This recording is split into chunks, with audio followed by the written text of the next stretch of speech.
Thanks very much for joining us, John. Nice to be here, Liz. So if you would be so kind as to give us just a little bit of an overview, you're basically saying that there are 11 executive orders that the governor-elect can do as soon as he hits the ground without legislative approval to further the transparency and some of the reform initiatives that he laid out in the campaign. Exactly right, Liz. We read Governor-elect Cuomo's policy books with a lot of interest and a lot of enthusiasm, and there were some areas that we wanted to elaborate on because we advocate for them, including some of the openness using the web and the internet and the government transparency issues. And so we issued this report with model executive orders as a way of really expressing support and saying, hey, Governor, go to it. You've got the power to do this. And here are some very specific ways to advance some issues that are important to you and important to a lot of New Yorkers, which is a more open, transparent, accountable New York. And what, just the top two of the 11 are what? Well, there's 4 sections in the report, so it's easier to talk about the sections. One's on openness, and it uses the internet to make government information more available at very low cost, probably in fact save hundreds of millions. Another's on accountability, and it creates a governor's performance initiative, which is a web-based system of performance measurements, something that Governor-elect Cuomo's campaign has talked about. We think it would work great, and we support that. Another section is on ethics, and another is on voters' rights. Okay, expanding voting. Let's talk about the ethics issue for a second. We had the governor-elect this morning on the radio, and I would like to just play briefly what he said about a small piece of what you're proposing. Okay. And when they talk about these, I heard you talking about reform groups with new ideas to reform Albany. Your point was right. Focus on the problem. The problem is not the ethics form of the counsel to the governor. That is not. It's so absurd, and to even take that seriously. I know. That is not our problem. Our problem is incompetence in government management. Our problem is special interest domination of the legislature. Our problem is you can't attract talent to this state government because of the reputation. Our problem is a pay-to-play system that corrupts the public process. Those are the problems. Sure. Okay, so let's put aside for a second the issue of whether or not, what he's talking about is disclosure, really lining out more specifics in the disclosure of executive staff.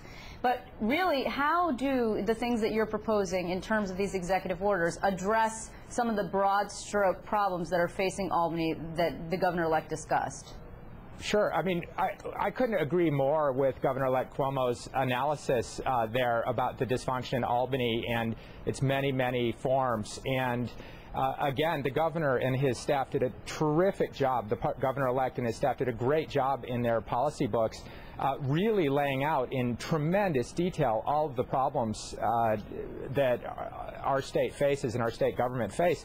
And frankly, we didn't really feel we could add much to the criticism because they covered it from A to Z in thousands of pages of really, really smart analysis. So our report is really not about outlining the problems that we felt that the governor-elect's team and he himself have done terrifically during the campaign. It's more about just offering and emphasizing a couple areas, and particularly the governor's performance initiative, which is the web-based system that would require executive agencies to put their missions and their goals and their budgets and all that basic stuff that the public should know on their websites, and really give the governor and his team a powerful tool to help reform government. So the gist of our plan is really just sharpening some of the tools, the reform tools that Governor-elect Cuomo can use to launch his transformation effort. Okay, so one thing that you wrote here in the executive summary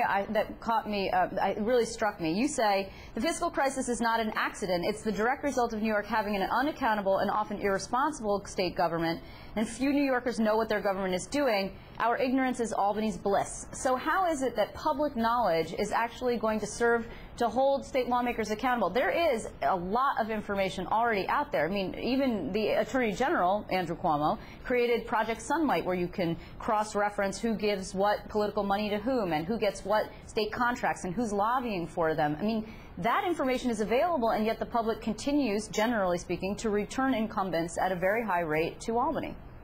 Well, Liz, I think that, and in fact, Governor-elect Cuomo said on the radio today that if the public knew what was going on in Albany, there'd be outrage or something to that effect. And we agree. And that's why among our recommendations are web-based systems that would do things like put all of the responses to Freedom of Information requests on the web, the non-personal ones, so that the public can see what smart questions and other New Yorkers are asking and what kind of answers they get. So we think that there's a direct relationship between the public knowing and accountability, and I would have to disagree that folks know what's going on, because the experts that we spoke to about sections like the budget, even the operations of state agencies, repeatedly told us that they had a lot of trouble getting basic data and basic information. And so we are trying to make things much, much more cost effective and information more easily available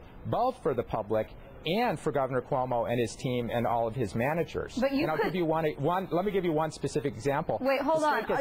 Just to ask a quick question. You could see, though, where the administration would probably not want to let people know their responses to FOIL requests, having been on the receiving end of responses where they reject a request for information. Why would they want to put that out there, that they're trying to control information? I'm not saying it's good or bad. In fact, it's bad, and from my point of view. But of course they wouldn't want the public to know that.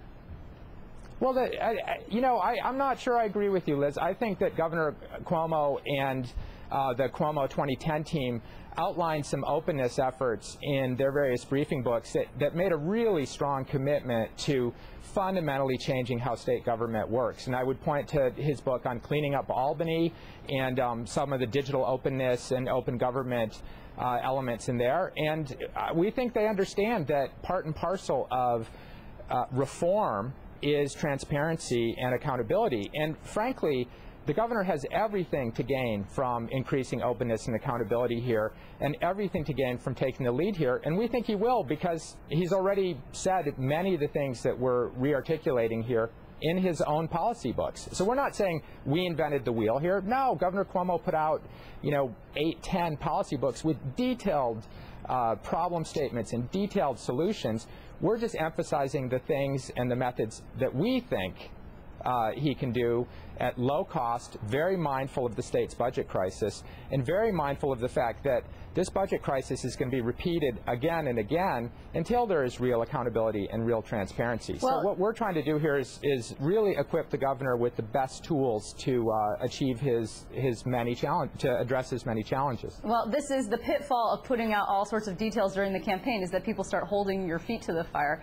John Caney, I want to thank you very much for joining us. Unfortunately, we're out of time, but just quickly, this is online, and if you would just give the address for where people can find it. This is online at reinventalbany.org. Okay, cool. Thanks very much. Thank you, Liz.